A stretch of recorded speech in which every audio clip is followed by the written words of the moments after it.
Russia's invasion has given new impetus to the Western trajectory. What does it mean to be Ukrainian today? In a conflict premised at least in part on Vladimir Putin's denial of Ukrainian statehood, it's a question that bears mounting relevance. And it has an answer the Russian president is unlikely to appreciate. Modern Ukrainian identity today goes beyond mere history, ethnicity or language. Increasingly, it has come to revolve around a set of shared pro-Western values that are growing stronger with each blast of Russian artillery. Ukraine, of course, has a long history of self-identity stretching back to at least the Middle Ages. But in modern times, it was only in 1991, after the fall of the Soviet Union, that the country got a chance to shape its own foreign and domestic policy.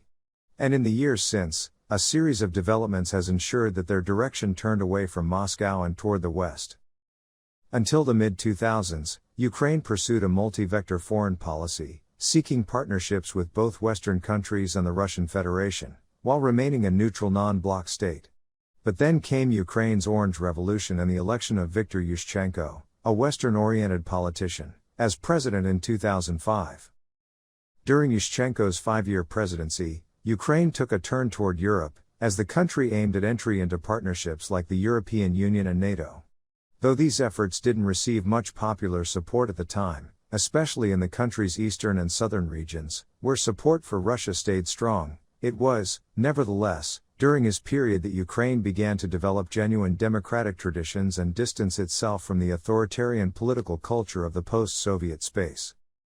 As one of the first pro-Ukrainian leaders in the country's post-independence history, Yushchenko believed that building Ukraine's connections to its ethnic roots, language, tradition and history would popularize pro-national attitudes across the whole country and move further from Russia and in the direction of the West.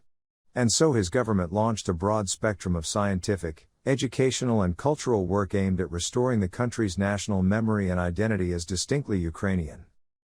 Among the range of reforms and legislation introduced in this period was the Law on the Holodomor of 1932 to 1933 in Ukraine.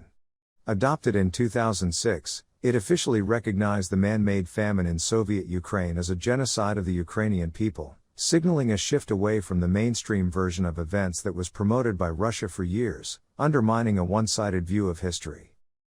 Under Yushchenko, Ukraine's nationalist veterans were also recognized as having the same rights and state benefits as World War II veterans, a pressing issue that had sparked protests and conflict for many years, drawing a line between the pro-Russian and pro-Ukrainian camps. And though the Ukrainian Orthodox Church only received independent recognition in 2018, it was Yushchenko who first promoted this idea, and nearly succeeded in achieving it, back in 2008. Though his ideas have gained traction now, Yushchenko was extremely unpopular as a leader, and in 2010, he was replaced as president by Viktor Yanukovych, a pro-Russian figure. Under Yanukovych, the question of Ukrainian identity once again became a secondary priority. The space for a pro-Western identity shrank, sandwiched between nostalgia for the Soviet era and narrow-minded ethnic nationalism. It was only after Yanukovych was deposed during the 2013 Euromaidan protests that the country re-embarked on its journey toward a pro-Western national identity, an effort that was given new impetus after Russia's annexation of Crimea and its subsequent invasion of Donbass and Luhansk. In 2015, the Ukrainian parliament passed legislation banning the promotion of communist symbols and all symbols and propaganda of National Socialism. The ban applied to monuments, as well as place and street names, kickstarting a race to rename public spaces. Around this time, privately, many families also decided to stop using Russian and switch to using Ukrainian as their main language both at home and in public.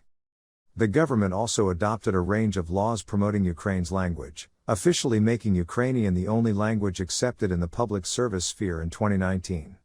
This new law obliged all registered bookstores to provide 50% of their books in Ukrainian and required publishers to ensure the language constitutes no less than half of their annual output.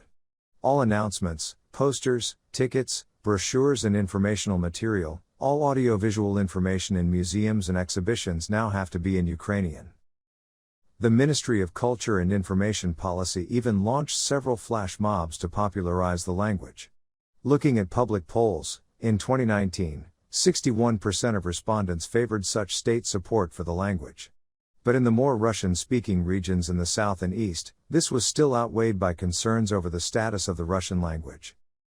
At the same time, attitudes toward EU and NATO membership, and the general pro-Western course, took off.